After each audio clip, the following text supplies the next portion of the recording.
Hello, my name is Bailey J. Charles, and today I'm here to summarize the discussion on Samuel Johnson's on the death of Dr. Robert Levitt and the discussion board that goes with it. But to do that first, I need to go over the poem. Condemned to hope's delusive mind, as on we toil from day to day. By sudden blast or slow decline, our social comforts drop away. We'll thrive through many a varying year, see Levitt to the grave descend, officious, innocent, sincere, of every friendless name the friend. Yet still he fills affection's eye, obscurely wise and coarsely kind.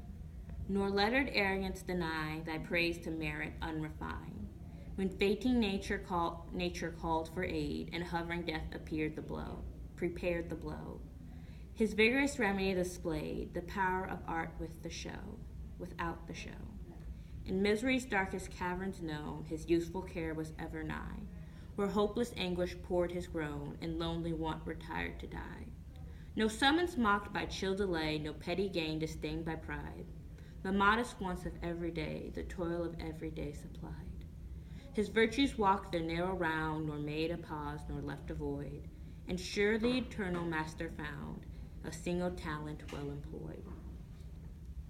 The busy day, the peaceful night, unfelt, uncounted, glided by.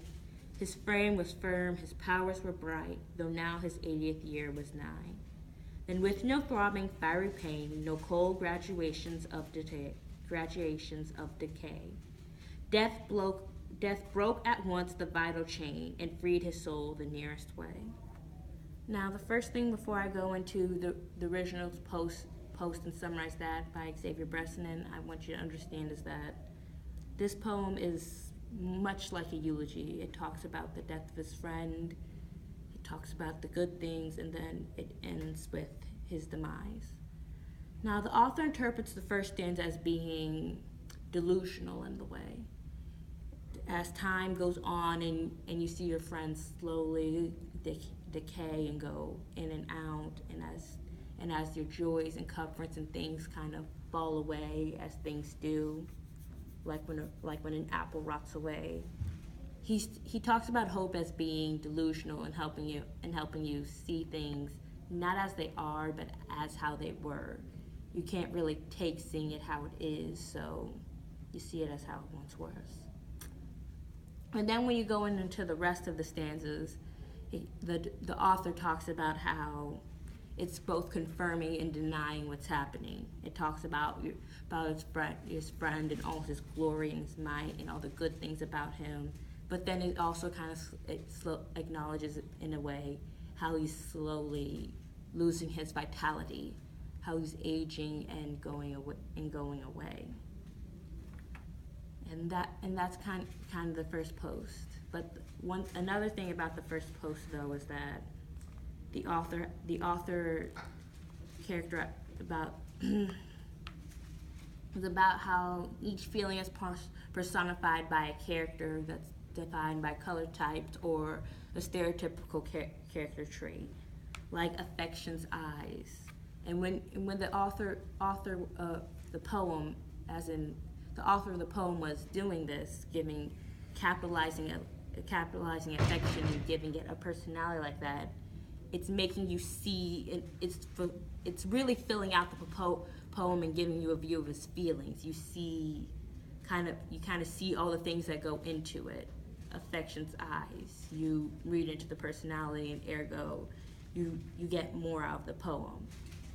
And that's what the author Xavier Bresnan was saying when he's affection's eyes, nature, death. Because of society, you automatically have a sort of view and some thoughts that go with that, and this poem really uses that to its advantage to help you get a feel for it. Now, the first response to this post by Joel Cueto talks about how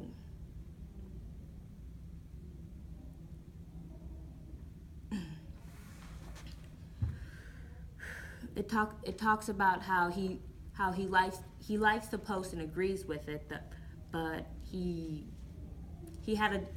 really liked how he focused on the good parts of Robert Levitt. how he talked about how he was a good person, how he was humble, how he was kind. He didn't necessarily work for money.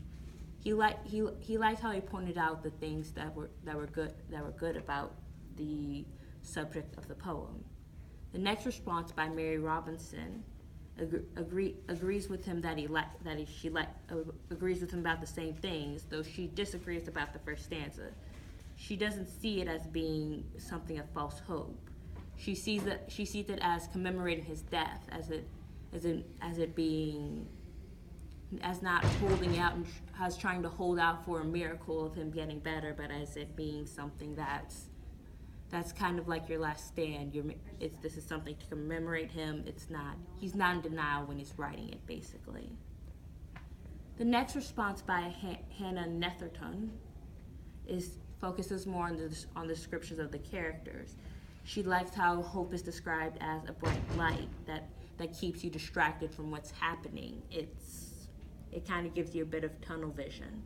It helps you see one way and distracts you from all the other things happening. And she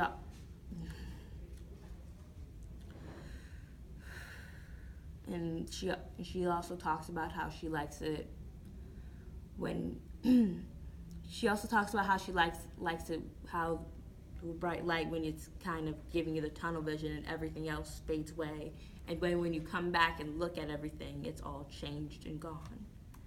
And the last response by Canon Andrews gives kudos about the description of the characters. He likes how it's done, and he basically agrees with his points and compliments him on all the points that the first responder did. Thank you.